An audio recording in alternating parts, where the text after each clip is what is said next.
Hello दोस्तों, आपके अपने YouTube चैनल एग्जाम फास्ट में स्वागत है। मैं संदीप सर। आज आप लोगों का करंट अफेयर्स का सेशन लेकर आया हूं जो काफ़ी महत्वपूर्ण है आपकी परीक्षाओं की दृष्टि से। यह करंट अफेयर्स काफ़ी बेहतरीन कंटेंट का एक कलेक्शन है जो आप किसी भी एग्जाम में बैठते हैं तो वो आपके लिए काफ़ी महत्वपूर्ण होता है। तो चलिए आज के करंट अफेयर्स की बात करते हैं। आज 14/6/2024 का जो करंट अफेयर्स का कलेक्शन है उसमें देखिएगा, पहला क्वेश्चन हो जाएगा कि किस राज्य द्वारा आर्टिफिशियल संचालित यातायात जो है कह सकते हैं कि प्रणाली शुरू किया गया है। ये यातायात प्रणाली है जो आर्टिफिशियल है, पूरी तरह से एआई है। आर्टिफिशियल मतलब होता है एआई तकनीक। एआई तकनीक पर आधारित जो है ये पूरी तरह से है। एआई तकनीक क्या है कि कौन सी गाड़ी कितने लेंथ पे चल रही है पूरी तरह से ये बताएगा, कहीं एक्सीडेंट नहीं होने देगा। ये देख रहे हैं, ये पूरी टेक्नोलॉजी है।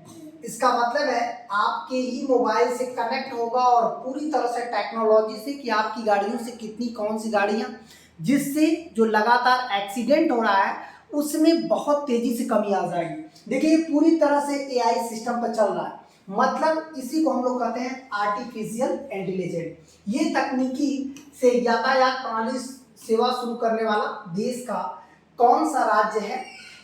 यहाँ पर दे सकता है असम, मिजोरम, सिक्किम और नागालैंड। तो इसका सही आंसर क्या हो जाएगा? सिक्किम। सिक्किम एआई तकनीकी पर जो है वहां पर चला रहा है। परिवहन के सभी जितने भी नियम कानून होंगे, जितने भी परिवहन जो जारी किए जाएंगे, चलाए जाएंगे, वो सभी क्या है? एआई प्रणाली पे होंगे। तो यहाँ से इस तरह का क्वेश्चन बहुत इंपॉर्टेंट है ऐसा करने वाला, क्योंकि भारत में सबसे ज्यादा मौतें जो है एक्सीडेंट की वजह से होती हैं। तो ऐसे में ये क्वेश्चन आपके लिए बहुत महत्वपूर्ण हो जाएगा। ठीक है, चलिए और आगे बढ़ते हैं अगले क्वेश्चन को।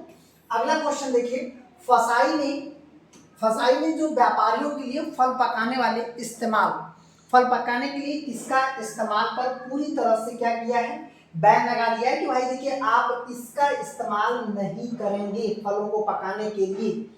इसका मतलब है कि इसका इस्तेमाल नहीं करेंगे जिसमें आपका एसिटिलीन होगा, कैल्शियम कार्बाइड होगा या कार्बन ऑक्साइड होगा, इनमें से कोई नहीं। एक चीज और ध्यान रखिएगा, ये जो फसाई है ये food safety and standard authority of India है, मतलब जो हमारे खाद्य पदार्थ होते हैं उसके मानक को प्रदर्शित करता है ताकि लोगों का स्वास्थ्य बना रहे, स्वास्थ्य पर किसी तरह का जो है आपका प्रभाव ना पड़े। ऐसे में जो है एआई आपका कौन से जो है कर सकते हैं तत्व का इस्तेमाल फलों को पकाने पर रोक लगा दिया है। तो कैल्शियम कार्बाइड पर क्या किया है? रोक लगा दिया है। ऐसे पर क्वेश्चन बन सकते हैं। ठीक है, चलिए और आगे बढ़ते हैं। अगला क्वेश्चन देखिएगा, अगला क्वेश्चन है राजीव तारानाथ का हाल ही में निधन हो गया। आप जो चित्र में देख रहे हैं ये राजीव तारानाथ है। ये शास्त्रीय संगीत से भी जाने जाते हैं, याद रखिएगा, ये शास्त्रीय संगीत और कई दक्षिण भारत फिल्मों में इन्होंने संगीत भी दिया है। जैसे दक्षिण फिल्म में इन्होंने क्या किया है? संगीत भी दिया है। और ये किससे संबंधित हैं? जो अभी 92 साल की अवस्था में इनकी मृत्यु हुई है। तो ये कहाँ से संबंधित, मतलब ये किससे संबंधित है? तबला है, सरोद वादक है, गिटार है या ढोलक वादक है? तो याद रखिएगा ये आपका हो जाएगा सरोद वादक। देखिए ये सरोद बजा रहे हैं, यहाँ पर देख रहे हैं सरोद बजा रहे हैं, काफी चर्चित है। यहाँ से भी आपके एग्जाम में क्वेश्चन दे सकता है, ये भी वेरी इंपॉर्टेंट क्वेश्चन है आपके एग्जाम की दृष्टि से। चलिए और आगे बढ़ते हैं। अगला क्वेश्चन देखिएगा, अगला क्वेश्चन हो जाएगा कि प्रधानमंत्री जो है कह सकते हैं कि तीसरे कार्यकाल में जब इनका जो है मोदी का 3.0 मतलब तीसरा कार्यकाल आया, 3.0 मोदी, ये देखिएगा इसमें सबसे पहले किस देश की यात्रा इन्होंने की है? फ्रांस, इटली, जर्मनी और जापान। तो याद रखिएगा इन्होंने 13 को जो है 13 से 15 जून तक इनको रहना है G7 में। G7 समूह की बैठक चल रही है, वहीं पे इनको जाना है।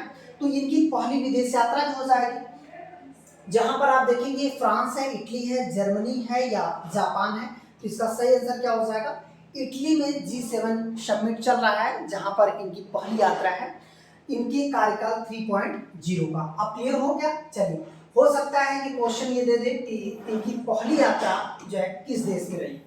अब आते हैं और आगे बढ़ते हैं। हाल ही में भारत में जो है किस गैस का दुनिया में दूसरा सबसे बड़ा उत्सर्जन, एक रिपोर्ट के अनुसार जो है भारत किस गैस का दुनिया में सबसे बड़ा उत्सर्जन जो है माना गया। तो याद रखिएगा ये दूसरा सबसे बड़ा उत्सर्जन, तो इसका सही आंसर क्या हो जाएगा, नाइट्रस ऑक्साइड। नाइट्रस ऑक्साइड का भारत दूसरा सबसे बड़ा उत्सर्जन जो है। और इसका सबसे बड़ा उत्सर्जन जो है कौन है, ये चीन है। इसका सबसे बड़ा उत्सर्जन कौन करता है, चीन करता है। चलिए और आगे बढ़ते हैं। अगला क्वेश्चन देखिएगा, यहाँ पर कह रहा है कि लोकसभा के चुनाव साथ साथ में विधानसभा का भी चुनाव कराया गया। तो लोकसभा के साथ साथ कितने राज्यों के विधानसभा का चुनाव कराया गया, 3 राज्य, 4 राज्य, 5 राज्य या 6 राज्य। तो इसका सही आंसर क्या हो जाएगा, इसका सही आंसर हो जाएगा कि कितने राज्यों में कराया गया था। तो ये टोटल क्या हो जाएगा, 4 राज्य में जो है ये चुनाव कराए गए थे। ये कौन कौन से राज्य देख रहे हैं, लोकसभा के साथ 4 राज्यों में जो है विधानसभा के भी चुनाव थे, जिसमें आपका उड़ीसा था, उड़ीसा, और आंध्र प्रदेश था, आंध्र प्रदेश, फिर आपका सिक्किम था, सिक्किम, और अरुणाचल था। इन्हीं 4 राज्यों में जो है चुनाव भी कराए गए थे। तो हो सकता है एग्जाम में इस पर दे दे कि लोकसभा के साथ साथ किन राज्यों में चुनाव नहीं कराए गए थे। तो इसमें 3 तो दे देगा, जैसे ABCD करके ऑप्शन दे देगा, 3 देगा, एक कोई चेंज कर देगा, जैसे अरुणाचल को नागालैंड कर दिया या सिक्किम को बदलकर असम कर देगा। पूछेगा कि इनमें से 3-4 राज्यों में लोकसभा के साथ चुनाव नहीं कराए गए थे, ऐसे करके क्वेश्चन आएगा। तो आपको ये वाला तो पॉइंट याद करना ही है, आपको केवल इन पॉइंट को याद कर लेने हैं कि ये 4 राज्य में हुए थे। ये भी बहुत ही इंपॉर्टेंट है आपकी जो है एग्जाम की दृष्टि से। किसी भी एग्जाम में करंट अफेयर्स का जो तरीका है पूछने का यही है, आप थोड़ा सा इस पर ध्यान देंगे तो आप सबसे ज़्यादा करंट अफेयर्स सही कर लोगे। करंट अफेयर्स आप बहुत सारे प्रतियोगी जो है नोट्स आते हैं, बहुत सारे प्रतियोगी जो है प्लेटफॉर्म है, और यूट्यूब भी प्लेटफॉर्म है, यहाँ तक कि पत्रिकाएं बहुत सारी हैं, चाहे क्रॉनिकल हो चाहे दर्पण हो। तो इन सब से आप कलेक्शन करते हो, लेकिन ये बहुत बड़ा कलेक्शन हो जाता है। यहाँ आप जो कलेक्शन करते हो बहुत छोटा सा कलेक्शन है, और उसमें से ज़्यादा चांसेस हैं आपकी एग्जाम में क्वेश्चन पूछने का। ठीक है, तो चलिए और आगे बढ़ते हैं अगले पॉइंट की तरफ। अगला पॉइंट हो जाएगा, किस देश में G7 शिखर सम्मेलन का आयोजन जो है किया जा रहा है। इसका मतलब है कि आपने इससे पहले भी आप एक क्वेश्चन देखे थे कि मोदी जी की पहली विदेश यात्रा कहाँ पर थी और वो किस लिए गए थे, तो G7 के लिए गए थे। अब यहाँ पर बात करते हैं कि किस देश में ये जो है बैठक हो रही है। तो इसका सही आंसर क्या हो जाएगा, इटली में ये बैठक हो रही है। और G7 में कुल कितने सदस्य देश हैं, तो ये आप देखिए 7 सदस्य देश है। ये सातों कौन है, कनाडा है, फ्रांस है, जर्मनी है, इटली, जापान है, और यूनाइटेड किंगडम इंग्लैंड है, और US है। हालांकि इसमें रूस भी था। ये दुनिया की बहुत मजबूत अर्थव्यवस्था वाले देशों की है, प्लस सबसे शक्तिशाली देशों की समूह में आते हैं। रूस भी था, लेकिन 2014 से ये G7 से क्या हो गया, बाहर हो गया। 2014 से ही जो है G7 से बाहर हो गया। तो इस तरह से G7 की जो बैठक चल रही है 2024 में, ये कहाँ चल रही है, ये चल रही है आपकी इटली में। ठीक है, तो अब यहाँ पर आप क्लियर कर गए। अब इसके बाद और आगे बढ़ते हैं, यहाँ पर इसको भी इम्पोर्टेंट बना लीजिएगा, क्योंकि प्रधानमंत्री बनने के बाद इन्होंने पहली विदेश यात्रा की, प्लस G7 कहाँ पर बैठक, क्योंकि थोड़ा सा और चर्चा में हो गया। भारत G7 का सदस्य नहीं है, फिर भी उसे जो है G7 में आमंत्रित किया गया है। ठीक है, तो चलिए और आगे बढ़ते हैं अगले क्वेश्चन की तरफ। अगला क्वेश्चन हो जाएगा कि दिल्ली में जल संकट से निपटने के लिए अभी सुप्रीम कोर्ट ने जो है कह सकते हैं हिमाचल प्रदेश जो राज्य है उस पर कह सकते हैं कि बोला था कि भाई आप दिल्ली को पानी दीजिए, और इस मामले में दिल्ली को हिमाचल प्रदेश ने मना कर दिया। कि मतलब कि जो सुप्रीम कोर्ट की बातें थी, सुप्रीम कोर्ट एक केंद्रीय संस्थान है, उसकी बातों को सीधे कह दिया जो है आपका हिमाचल प्रदेश कि हमारे पास खुद हमारे लोगों को पिलाने के लिए पानी नहीं है, हम दिल्ली को नहीं दे पाएंगे। ऐसे में एक समस्या और देखने को मिली कि यार जब हिमाचल प्रदेश या हरियाणा पानी देने से मना कर देगा तो फिर दिल्ली में पानी आएगा कहाँ, आपकी राजधानी है। और ये राजधानी जो है कि सबसे महत्वपूर्ण और सबसे ज़्यादा घने लोग जो है कहाँ पे हैं, दिल्ली में है। अब ऐसे में दिल्ली के लोगों को पानी की बहुत बड़ी समस्या हो रही है। तो इस दौरान जो है सुप्रीम कोर्ट ने जब इससे इनकार कर दिया हिमाचल प्रदेश ने पानी देने से, तो सुप्रीम कोर्ट ने क्या किया कि यह बात एक इनकार करने के मामले को किस संस्थान को सौंपा कि भाई देखिए, तो ये दिल्ली जल बोर्ड को सौंपा था, अपर रिवर यमुना बोर्ड को सौंपा था, केंद्र सरकार को सौंपा था, इनमें से कोई नहीं। ये क्यों सौंपा था उसका भी एक रीजन समझ लीजिएगा। ये इसलिए सौंपा था कि दरअसल दिल्ली में सुप्रीम कोर्ट जो है नदी के बारे में पूरी जानकारी के लिए एक सिस्टम बनाया है जिसे हम लोग बोलते हैं अपर रिवर यमुना बोर्ड। ये दिल्ली में पूरा पानी यमुना से ही आता है। तो वहाँ पर यहाँ जो बनाया था, तो इसको भाई भौगोलिक स्थितियों की पूरी जानकारी है। अब वहाँ पर वो रिपोर्ट दे रहा है कि जाइए पहले आप भौगोलिक स्थितियों को जानकारी देकर हमारे यहाँ दीजिए, तब हम जो है केंद्र सरकार के माध्यम से फिर से हिमाचल पर जो है पूरी तरह से बैन लगाएंगे कि आप ऐसा क्यों कर रहे हो। देखिए दिल्ली की स्थिति ये बन चुकी है, पूरी तरह से दिल्ली जो है जल से जूझ रहा है, ये कंडीशन आ गई है। काफी बड़ी समस्याओं का सामना करना पड़ रहा है, जो कि सुप्रीम कोर्ट का मामला किसको सौंप दिया गया, अपर रिवर जो है यमुना बोर्ड को ये सौंप दिया गया है कि तत्काल इसका रिपोर्ट दें और तब फिर सुप्रीम कोर्ट उस पर कार्रवाई करेगी। ठीक है, तो चलिए हम लोग और आगे बढ़ते हैं। ये भी क्वेश्चन बहुत इंपॉर्टेंट है।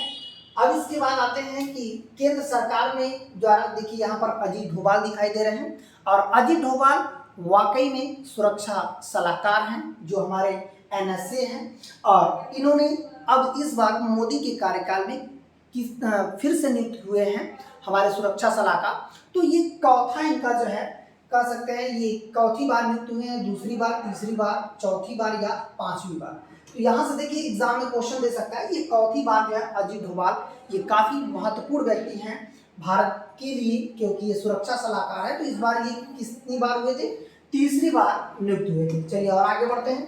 अगला क्वेश्चन हो जाएगा, यहाँ पर देखिएगा, हाल ही में किस राज्य सरकार द्वारा जो है बाल विवाह को रोकने के लिए एक मासिक वजीफा, मतलब हर महीने में वजीफा देगा, लगभग 1100 रुपये जो है वजीफा देगा, ताकि बच्चे अपनी जो है पढ़ाई माता पिता की जिम्मेदारी पर ना स्वयं अपनी पढ़ाई का खर्चा निकाल दे। ऐसे में 1100 रुपये महीने जो है वजीफा देगा। ये कौन सा राज्य सरकार है कि जो जिससे कि वहां पर बाल विवाह पूरी तरह से क्या हो, बैन लग जाए, रुक जाए, वो सब बच्चे पढ़ाई करें और अपने जो है भविष्य का निर्धारण करें। क्लियर होंगे। अब बात करते हैं कि ये कौन सा राज्य है, तेलंगाना है, बिहार है, असम है, या जो है कह सकते हैं नागालैंड है। तो इसका सही आंसर क्या हो जाएगा, असम राज्य सरकार ने इस तरह का प्रोत्साहन कर रही है। तो चलिए और आगे बढ़ते हैं अगले क्वेश्चन की तरफ। अगला क्वेश्चन हो जाएगा सेला टनल, बहुत चर्चित में रहा है सेला टनल। देखिए ये सेला टनल है बॉर्डर ऑफ रोड ऑर्गेनाइजेशन, मतलब आपकी BRO जो है, ये देखिएगा BRO द्वारा बनवाया जा रहा है। इसका मतलब ये टनल पूर्वी भारत का है और बहुत ही चर्चित टनल है क्योंकि पूर्वी भारत में चीन की सीमा को लेकर कुछ सुरक्षा जो है हमारा काफ़ी समस्याओं में जूझता है। अब बहुत सारी सुरक्षा व्यवस्था आसानी से यदि टनल है तो पहुंच जाएंगे। बहुत सारे हथियार टनल के अंदर रखे जा सकते हैं। टनल बहुत अलग अलग कई मल्टीपल कारणों से महत्वपूर्ण भी होता है टनल।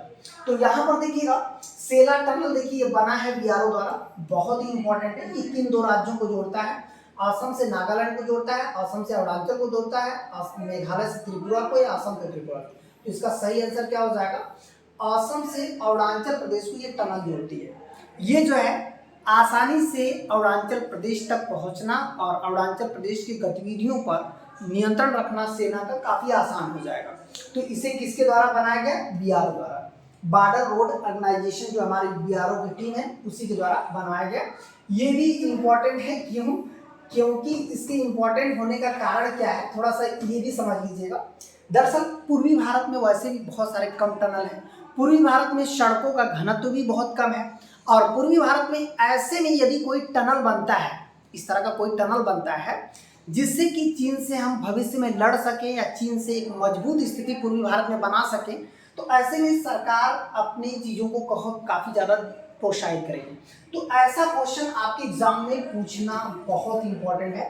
तो आपको क्या करना है कि जितने भी करंट अफेयर्स पढ़ाए जा रहे हैं या तो आप लिख लीजिएगा, नोट्स बना लीजिएगा, या तो रेगुलर का बस केवल ओरली देखते जाइएगा। मैं बता रहा हूँ कि आपका करंट अफेयर्स इससे बाहर नहीं होने वाला है। छोटे छोटे करंट अफेयर्स हैं, बहुत आसानी से आपको समझ में भी आ जाएंगे। ठीक है, तो ये हो गया आपका जो है सेला टनल, क्लियर हो गया। अब आज का जो सेशन है वो यहीं तक है, और हम लोग जो है इसी तरह से वीडियो लेकर नेक्स्ट सेशन में मिलेंगे। यदि आप पहली बार इस चैनल पर देख रहे हैं तो चैनल को सब्सक्राइब कर लीजिएगा। तब तक के लिए धन्यवाद।